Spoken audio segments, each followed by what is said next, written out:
Hello everyone, this is Govind Krishna and as usual, let me welcome you to yet another exciting episode of Green Signal. Hyundai entered the Indian market when it was the right time and with the right product. That was way back in 1998 when they launched the Santro. The Santro was actually a big hit, and why? Because it broke the monotony and the monopoly at the same time with unique features, distinctive styling and competitive pricing. Now when Hyundai i20 was introduced, it soon became an instant hit, even though being placed in a premium hatchback segment. Now this is 2014 and Hyundai has come up with the uplifted, or rather the facelifted version of the i20, and this is called the Elite i20. Let's take a look.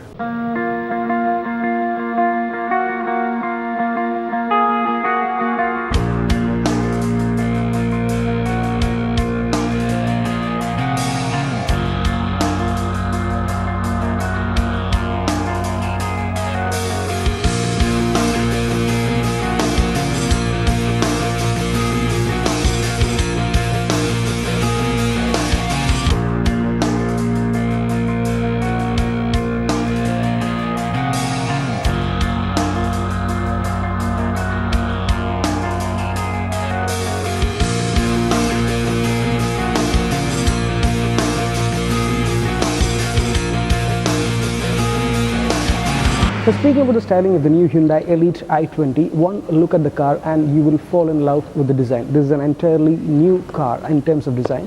This is what Hyundai calls the Fluidic Sculpture version 2. Let's have a look.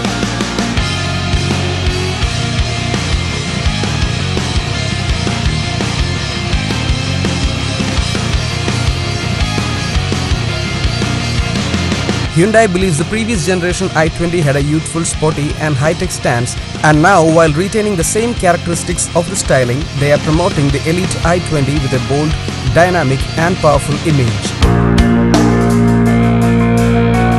The front profile looks imposing with a hexagonal grille having a honeycomb mesh and chrome outlining. The wide, swept-back headlamps integrate reflectors on the top that act as Fox daytime running lights, because DRLs are not being offered with the new generation i20 as opposed to the outgoing model. The bonnet has strong creases that add to the visual appeal. There is a pause between the bonnet and bumper on the nose that houses the Hyundai badge neatly. At the lower end, you will find trapezoidal fog lamps with sharp bumper lid. The side profile reveals the sporty stance of the Elite i20, which appears forward-leaning.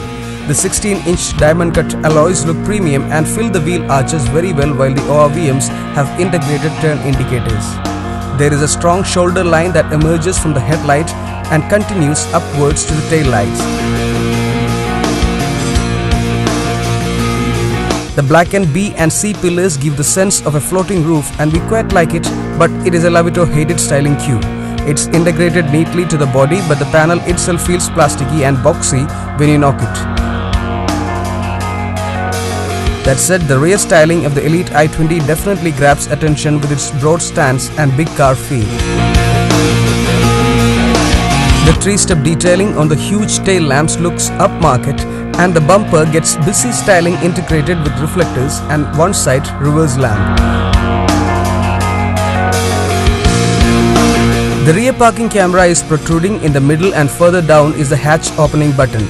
The Hyundai logo integrating the button with a hidden camera would have made the tailgate look cleaner. The Elite i20 is 10 mm shorter and 24 mm wider with a 45 mm longer wheelbase. Now speaking about the interiors, step inside the cabin and the word premium oozes out from every nook and corner. The materials, the quality of the materials used is really premium. You'll feel that you're sitting in a car that's above this segment when you get inside the new Elite i20, and Hyundai has put a hell lot of features that you normally won't see in this segment in the new Hyundai Elite i20.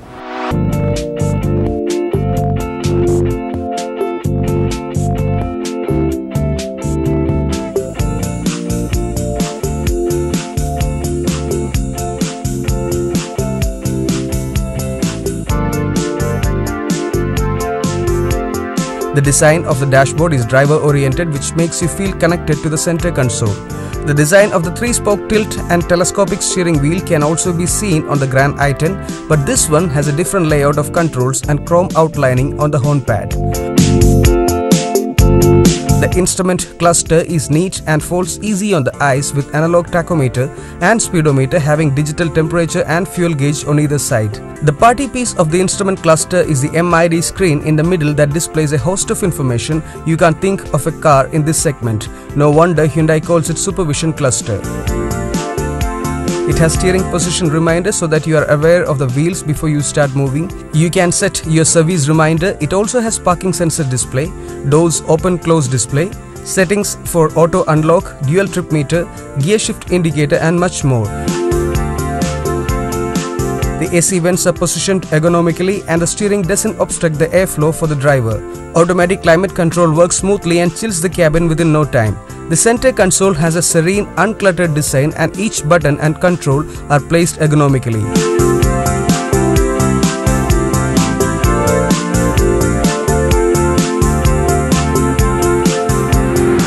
The new Hyundai Elite i20 comes with two different engine options. The 1.2-litre dual VT Kappa petrol engine, which produces a maximum power output of 83 PS at 6000 rpm and a maximum torque of 115 Nm at 4000 rpm. Now there is another engine which is the diesel engine, the U2CADI diesel engine. It's a 1.4-litre engine and it produces a maximum power output of 90 PS at 4000 rpm and a maximum torque of 220 Nm ranging from 1500 to 2750 rpm. The petrol engine is mated to a 5-speed manual gearbox and the diesel engine is connected or mated to a 6-speed manual gearbox.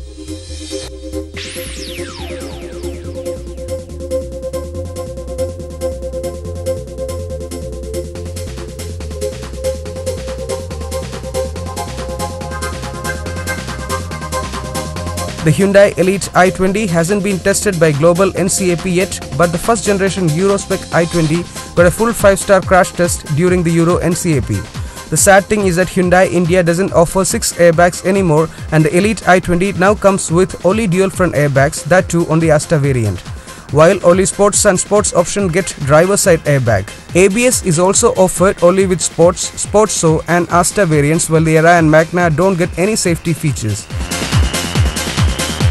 The Elite i20 comes with smart pedal that overrides the accelerator pedal during simultaneous operation of brake and accelerator during panic braking. It also comes with impact sensing door unlock feature that unlocks the door automatically in case of collision. Now coming to the conclusion about the new Elite i20, the bigger, better, feature-rich i20. Now i20 is a premium hatchback and this particular segment also has cars like Volkswagen Polo, Fiat Punto Evo and the Maruti Swift coming here. Now Elite i20 I believe is definitely a well-rounded package. Definitely the pricing is a bit aggressive, but it's absolutely a value for money package where you get a host of features that you don't see in any other car in this segment and the styling which is absolutely amazing. You get predictable drive and handling which is far better than the earlier version. And overall, if you think, I believe in this segment right now the ruler is the Elite i20.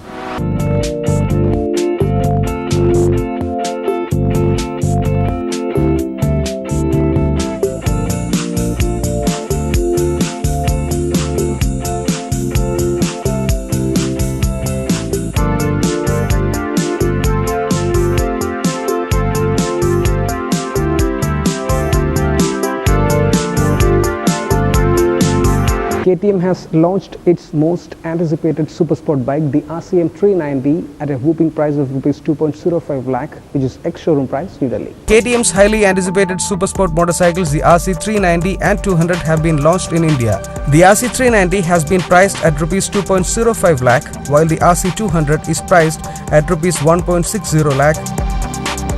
The RC390 and RC200 are built on the existing Duke motorcycles and share their 4-stroke liquid-cooled single-cylinder engines with them. This means the RC390 develops 43 bhp of power and 3.6 kg of torque. The RC200 also boasts of identical power and torque figures as the 200 Duke, which is 25 bhp of power and 2 kg of torque. However, both these sporty-looking motorcycles are heavier than their naked siblings by 8 kg because of the additional weight of the stylish new fairing and lights. Nonetheless, the RC will make for an invigorating sports bike as its revised chassis geometry and a sportier seating position has sharpened its dynamics without compromising on confidence. So KTM's RC motorcycles offer entry-level sport bike buyers a focused set of motorcycles to choose from without breaking the bank.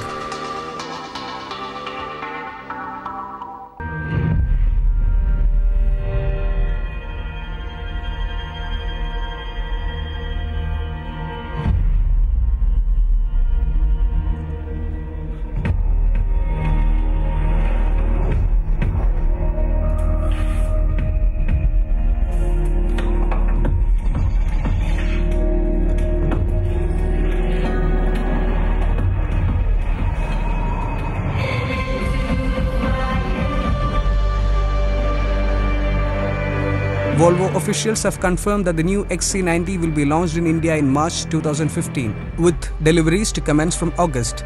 The first 200 units for India will be in top spec guise, available in 2 to 3 colors.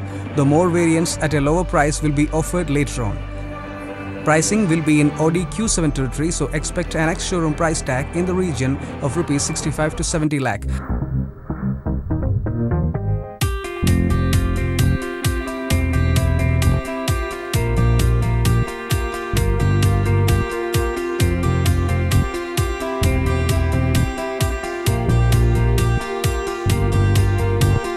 The XC90 for India will come with Volvo's latest generation 2-litre 4-cylinder diesel in 225 bhp and 48 kg form, both figures better than the outgoing XC90's 2.4-litre 5-cylinder diesel.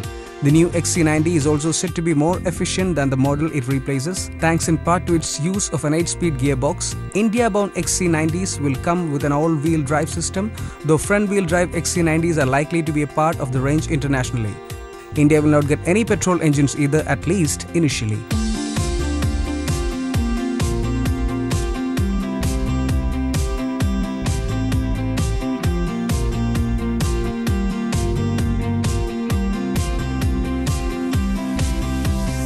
Engine aside, the highlight for Indian buyers is sure to be the XC90's distinctive design and beautifully finished cabin. Details such as the crystal glass gear lever and the diamond cut finish for some controls show the extent that Volvo has gone to give its big SUV a more premium feel.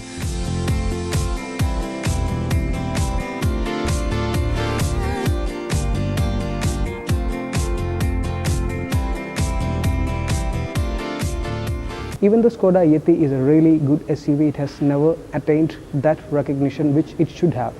Because of that, Skoda is launching the facelifted version of the Skoda Yeti at Rs 18.63 lakhs.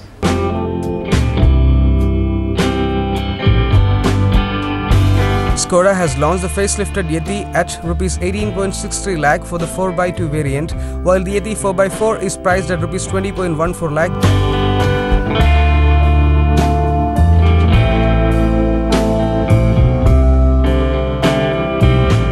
The updated Yeti comes with some cosmetic tweaks on the outside and in, along with some added equipment as well. The Skoda Yeti facelift, however, will only be available in the top-of-the-line elegance trim in both 4x2 and 4x4 variants. Overall, the Yeti facelift styling is now in line with Skoda's new design language. On the outside, there are new front and rear bumpers, bi-xenon headlamps, LED tail lamps, new housings for the wing mirrors, new alloys and color options for the roof. For power, the 2-litre TDI unit from the old car has been retained. It makes 109 bhp in the 4x2 variant coupled with a 5-speed manual gearbox and 138 bhp in the 4x4 version with a 6-speed manual gearbox. The segment where the BMW 3 Series and the Audi A4 has been the rulers till now, Jaguar is coming up with its Jaguar XE.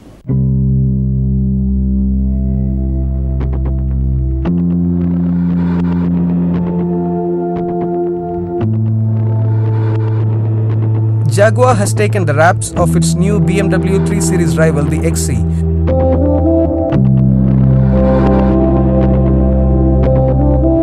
Jaguar will be hopping the XE's impressive range of technical innovations, including a new chassis, new materials, new body, new assembly, engine range and a new engine plant will help you to take on the 3 Series as well as the Mercedes-Benz C-Class and Audi A4.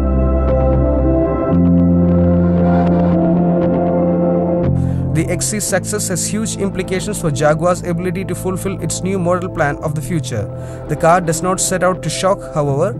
It employs the extends the new generation Jaguar design style introduced with the XF sedan in 2008 and developed more recently in the F-Type sports car range.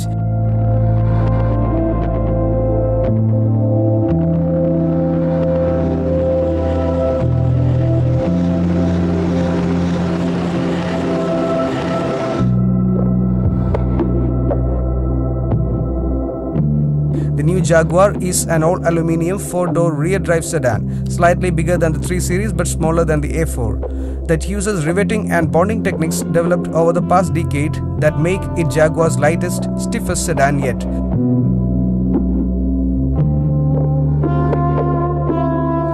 The XC will become Jaguar's entry-level model. It's tipped to sell well over 100,000 units a year globally when production hits its stride, and even more when other body styles are launched.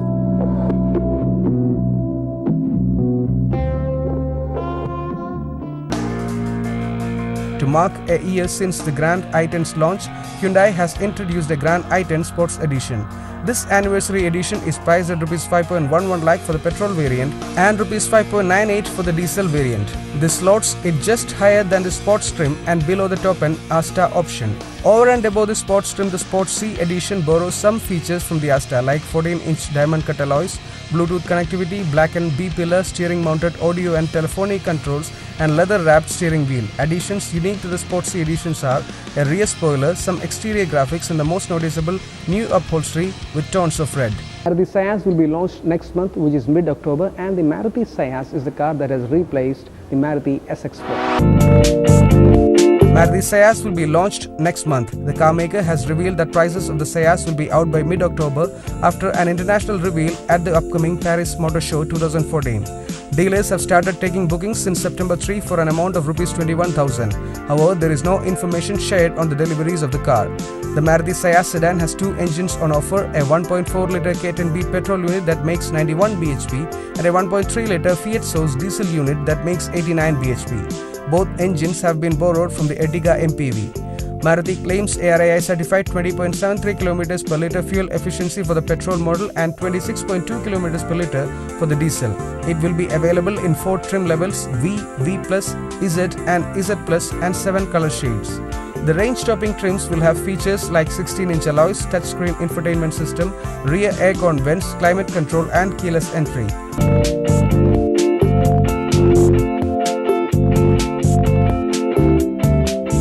To mark 5 years of its presence in India, Land Rover has announced a Freelander 2 Sterling Edition at a price of Rs 44.41 lakh. The anniversary edition gets some cosmetic updates, no change in mechanicals or interiors. The Freelander 2 Sterling Edition gets 17-inch 5-spoke alloys with anthracite finish, darkened grille, fender and side vents, tailgate spoiler, front and rear apron, side claddings and a chrome-plated exhaust. The Freelander 2 Sterling Edition is powered by a 2.2-litre TD4 diesel unit that makes 148 bhp and is coupled with a 6-speed automatic transmission. So that's all what I have for you guys in this week's episode of Green Signal. Next time, as usual, I'll be back with a lot more of news and reviews and much more about your favorite cars and bikes. Till then, it's Govind Krishna signing off. Adios, amigo.